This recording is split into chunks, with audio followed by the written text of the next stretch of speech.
Desde sus inicios, el rock nacional despertó el interés de multitudes. Sin embargo, recién entrada la década del 70, comenzó en nuestro país una masividad entre el género y la juventud de clase media. Este género musical actuó muchas veces como contracultura y como una forma de rebeldía ante el régimen dictatorial.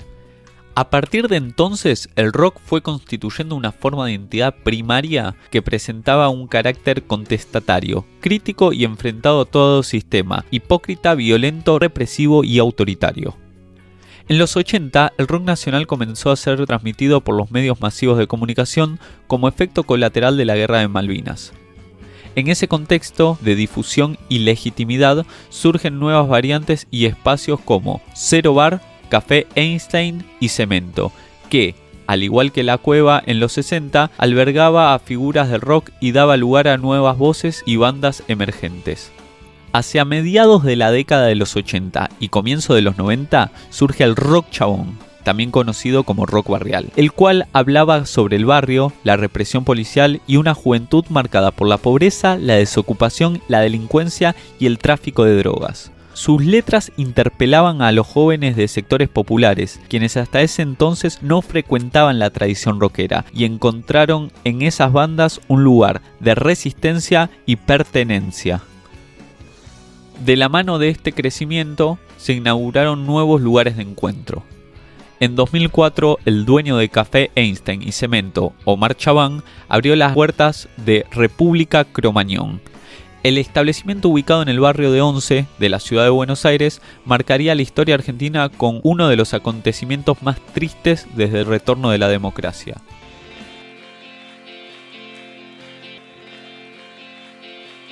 Tras la primera exitosa edición del Cosquín Rock en 2001, los festivales de este género terminaron de instalarse en el país. En estos eventos se desplegaban dos elementos característicos de los rituales del rock chabón: las banderas y las bengalas. Los mismos formaban parte de la llamada cultura del aguante, donde el público se transformaba en una hinchada participativa que a través del agite demostraba su pasión y entrega absoluta.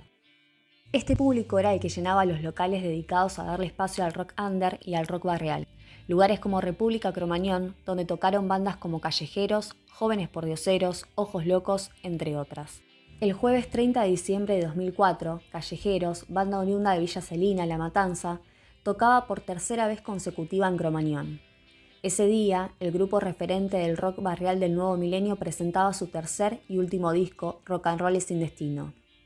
A las 9 de la noche, la gente comenzó a ingresar al boliche para cerrar el año con un recital, y a las 20:40 el grupo salió al escenario. Buenas noches, Cromañón. Bienvenidos a la última velada del año. Con ustedes y para ustedes, Callejeros.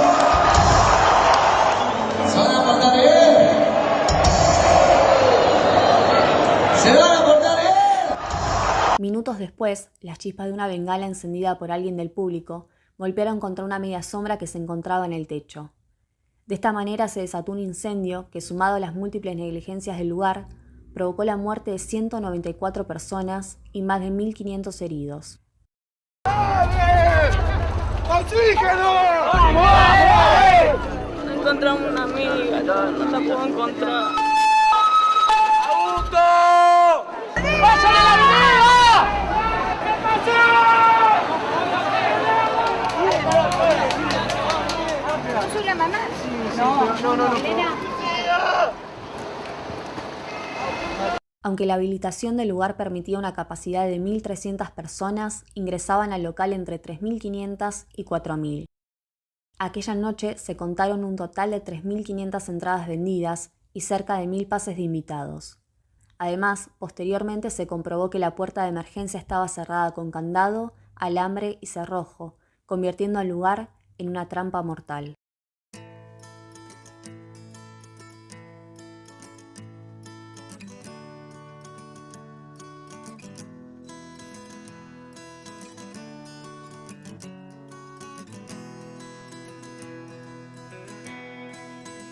Ni la ironía de la irónica ironía, y lo falso de la falsa falsedad, me explican lo que explican los que explican sobre la verdad.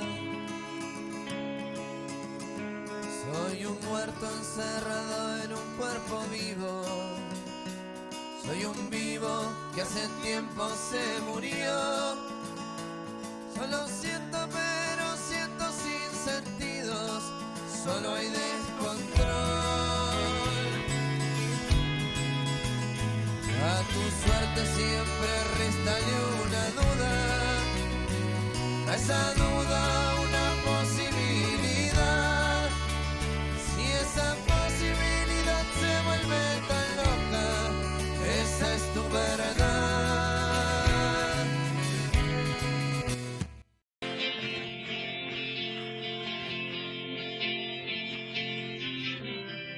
El hecho no solo tuvo un impacto en la sociedad, sino también en la escena cultural.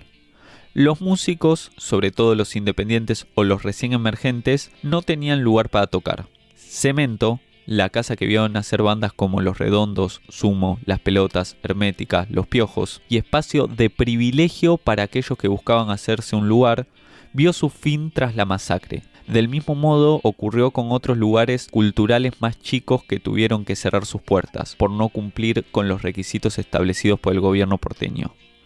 Por otra parte, el público de bandas como Callejeros cargaba con un estigma social, pero durante esa noche pudo mostrar su espíritu de hermandad y solidaridad. Se hablaba todo el tiempo desde los medios masivos de comunicación de unos negros borrachos y drogadictos, como que si eso per se nos diera como que tenemos que morir, cosa que no comparto primero. Segundo, que no éramos eso, dimos la muestra de solidaridad, una de las muestras más grandes de solidaridad en la historia, ¿no? Como los pibes salvándose los unos a los otros, los pibes haciendo cordones de seguridad, los pibes entrando y saliendo, sacando gente que no conocían, que no sabían quién eran. Cromañón fue una masacre y también fue una muestra de solidaridad y de una juventud comprometida que no se pone en palabras y que a mí particularmente es lo que más me gusta remarcar, ¿no? La solidaridad que existió esa noche que salvó la vida de muchos de nosotros y nosotras. Días después del hecho, se empezó a gestar lo que luego se denominaría Movimiento Cromañón, un colectivo formado por grupos de víctimas sobrevivientes y familiares de víctimas fatales. Este grupo comenzó a juntarse alrededor del local, donde se creó un santuario de la memoria. Además, organizaron movilizaciones en reclamo de justicia. La mayoría de los integrantes de estos colectivos y asociaciones no tenían experiencia participativa, pero juntos empezaron una militancia para que nunca más haya otro Cromañón. Se crea una organización de sobrevivientes que buscan solamente el bienestar de los familiares de las víctimas fatales y de los sobrevivientes de Cromañón. En ese formato organizativo se consiguen muchas conquistas, se consiguen muchos derechos nuevos, se consiguen nuevos formatos también de abordar Cromañón. Gracias a la lucha colectiva y debido a la complejidad de la masacre, se realizaron 4 procesos judiciales orales. Se juzgaron a un total de 26 personas, incluido Chaván, los integrantes de Callejeros, el manager de la banda y funcionarios públicos. Aunque hubo 21 condenas, solo 18 de los imputados fueron a prisión. En la actualidad continúa en la cárcel el baterista de la banda, Eduardo Vázquez, pero por el femicidio de su esposa.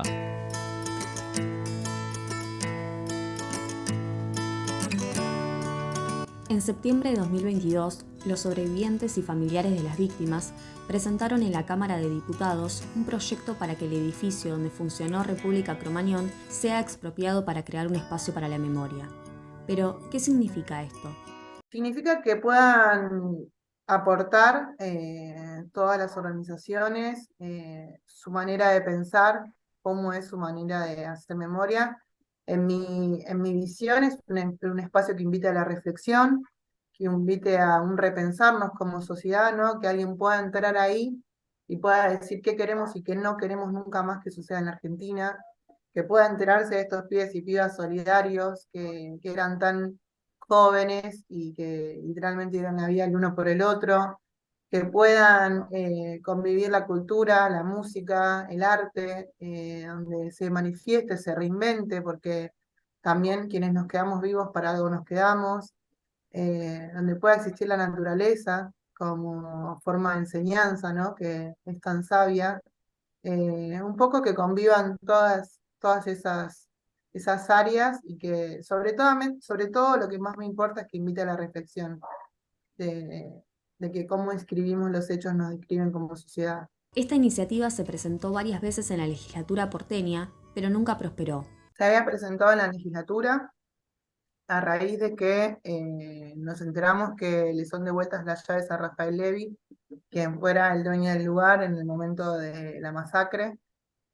No solamente tiró todas las pertenencias que había dentro del lugar de todos nosotros y nosotras, sino que también pintó las paredes, intentando borrar la historia de lo sucedido, ¿no? Y es lo mismo que digo siempre, no es que borró mi historia porque yo estuve adentro, borró tu historia también, porque es la posibilidad de acceder a un lugar donde sucedió una de las masacres más grandes de nuestra historia. Entonces, que se preserve el lugar también habla de un hecho histórico y del respeto sobre la historia de todo el pueblo argentino.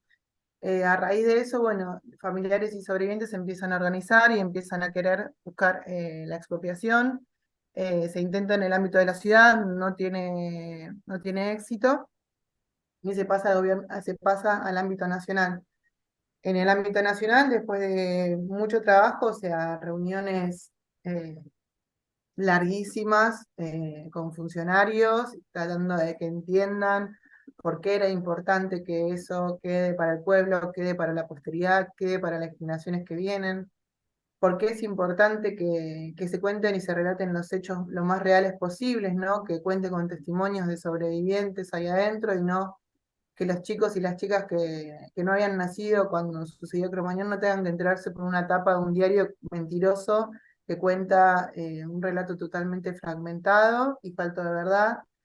Y bueno, después de eso conseguimos que el Estado Nacional se haga cargo y que aprueben esta ley. En el mes de octubre, Diputados aprobó por unanimidad el proyecto y el 27 de dicho mes, el Senado lo convirtió en ley con el respaldo de todas las bancadas. Hay la verdad que un compromiso muy grande por parte de la Universidad de Cromañón. El año pasado 9 organizaciones nos tuvimos que poner de acuerdo para que se logre la expropiación de Cromañón y se logró, y fue un proyecto votado por unanimidad, y la verdad que a mí me da mucho orgullo que en ese universo tan amplio y tan diverso, cuando hay que poner la bandera de los pibes y las pibas, que se elija siempre la bandera esa antes de cualquier otra de nuestras organizaciones. Con la sanción, el lugar pasó a ser legalmente un espacio para la memoria. Sin embargo, gracias a la lucha colectiva, hace mucho que el suceso forma parte de la sociedad. Cromañón vive y vivirá para siempre en todos nosotros.